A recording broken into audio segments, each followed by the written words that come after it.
Do you feel like you have a great business, but nobody is finding you? Do you feel like you're missing out on opportunities to make more sales, reach more customers, and increase your brand awareness? This is the video for you. We're gonna be taking a look at just a couple of quick tips in order to improve your brand awareness, make sure that you are leveraging all of the platforms available to you, and really try to understand exactly what it is that your target audience is and where they are looking to make sure that you are there on those platforms when they go to use them and search for your business. I would make sure to have all of my clients who come to me with marketing advice who have a business and they have a particular client in mind or a particular customer in mind that they want to bring into the store. Say they want to kind of bring more young people into their place of work, but everything around the entire brand kind of deviates and markets towards an older generation, you're not exactly going to attract that type of customer.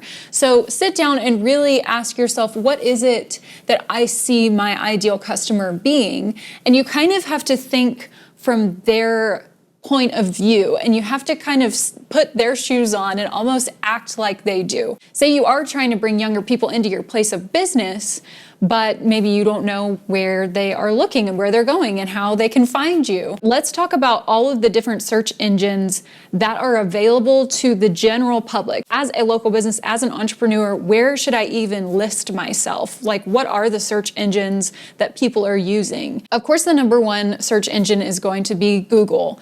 A lot of people are going to Google and just typing in their questions on a daily basis. You know, where can I find the closest restaurant near me? Where can I find the closest Walmart? You know, if you move to a new area and you have no idea where things are and you're just doing research of the area around you, 99% of people are going to be going to Google. It's just, I think it's ingrained in us at this point. So if you do not have your business established in Google for local things, that is probably my number one recommendation, is for you to get listed on Google. And then from there, you can have customers or previous clients review you so that when you get discovered on Google, you know where your address is, your workplace hours, your phone number, your website, where that kind of like Google Business Hub is. I would encourage you to also begin working on some reviews so that you can have some sort of reputation with new people who are going to discover you. So if you're not already on Google, you need to get right on that. The very next thing that falls under Google search engines is not going to be Yahoo, it's not going to be Bing, it's not going to be any other search engine.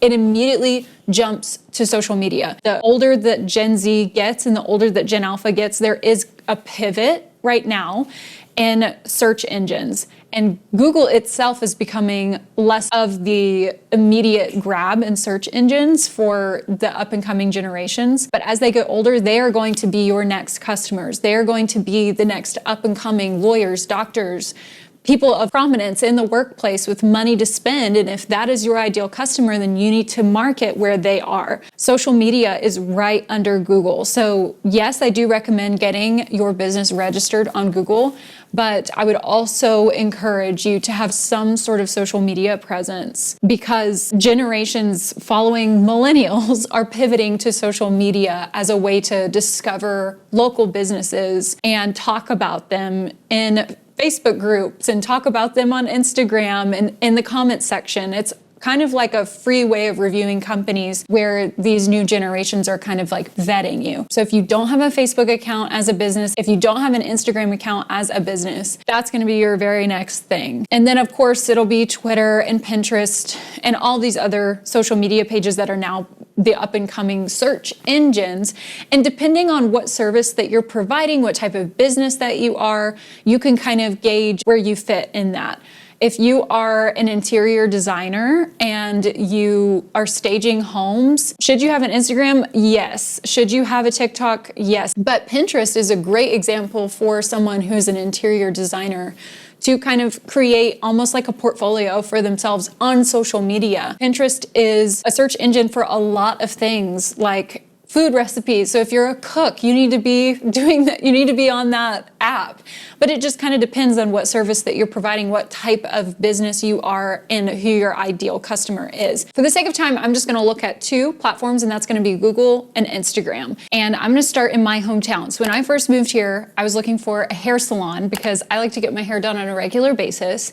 And what I'm looking for is a salon that provides a haircut and color, but because I'm also a female and I have a particular style in mind, and I have a particular approach in mind to what I need for my hair, I'm going to be looking for a salon that provides all of those services, probably female dominated in the business, and is also going to have a certain aesthetic that matches mine. I have a certain stylistic preference, and I want to make sure that as a customer, I'm getting a salon that's going to match that so that I leave the salon after paying my money for their services as a happy customer. We're going to kind of put the hat of the customer on and use this as an example to make sure that we are doing what we need to do in order to be found in our local hometowns and that our ideal customers are finding us. So my first approach to when I moved here was I went to Google. So I'm just going to go to Google right now and I'm going to type in my town, which is Redding, California, and then I'm just going to type in hair salon. It's going to pull up a bunch of different Google businesses, and it looks like there's about 8 pages of this. So on the very first page, we're just going to take a look. The second listing that is sponsored is Moonshine Hair Salon,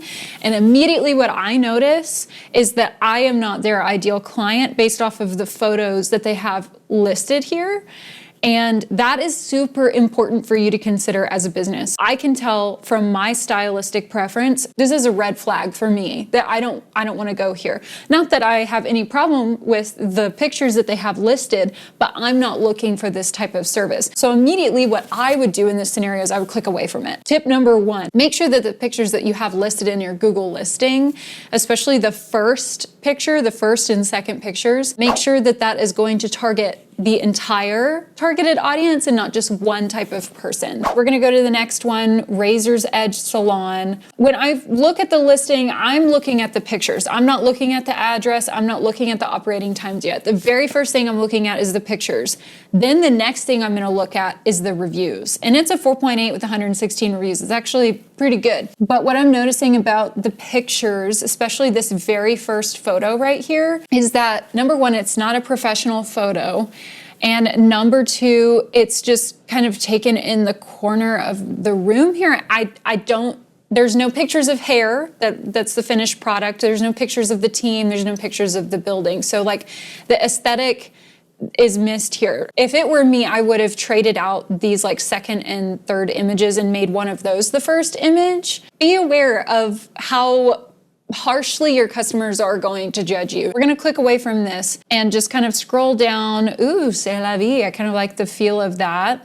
Okay, kind of cool. They do have pictures of just like everyday hair. And then there's like this one professional photo that like looks like a stock image. I want to make sure that these are real clients and not kind of like, oh, stock images could be fake. I don't know. Like I said, customers who are scouting you are going to judge you harshly. So you just kind of have to learn to not be offended there. Overall, it's not bad. I do think, obviously, we see the C'est la vie sign here, so I know that that's them. I just don't know what all services they provide based off of the pictures. So I'd probably do a little bit deeper of a dive. They have really great reviews. I see that they've kind of like gone beyond Redding. So that's really cool. They have their business hours. So I'd probably click on their website from here. Awesome. So they have a pretty good website. It jumps immediately to their stylist section, kind of their About Me section. I'm not really interested as a customer in that. I'm looking more for like their portfolio, which is kind of hard to find. Understand this. I, as a customer, I'm looking for quick answers. I'm looking for example photos of the service that I'm interested in, which is hair. So I need to be able to vet that. I'm looking for reviews. All of that I kind of found in their Google listing here, but I'm also looking for like the aesthetic of the salon. I'm looking for a couple things, and it's not exactly grabbing me in that way. This isn't giving me much to go off of. Now, if I were to go back to the website here and kind of click on the Instagram logo here, let's see what it pulls up. So their Instagram page is pretty good. It's just, I had to jump through a couple hoops in order to find that. And the more obstacles you put in front of your customers in order to find exactly what they're looking for, the least likely it is that you are to be their ideal business of choice. We'll look at one more business here. We'll go to flip side. And I immediately, if you didn't notice, I immediately clicked on the pictures. This is a no for me, just because it's not exactly the overall style of the building that makes me feel like they're gonna match my aesthetic.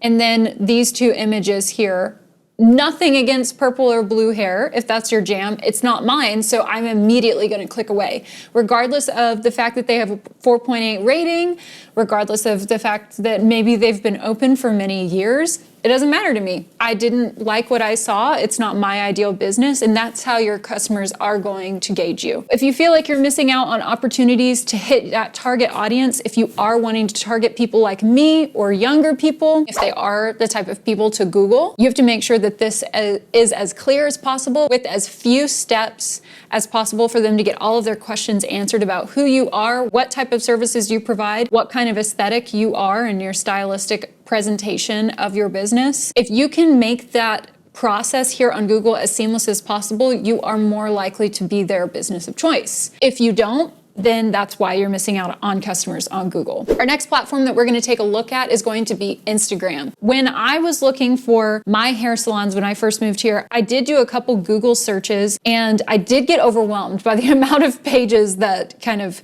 came at me. And like I said, I wasn't looking for where it was in town, how far it was from my house. That was not the type of customer that I was. I was looking for the services. I was looking for the aesthetic. I was looking for it to be more of a female-dominated presence, just because I myself am a female and I've always gotten my hair done by females. So to make sure that I have a female stylist.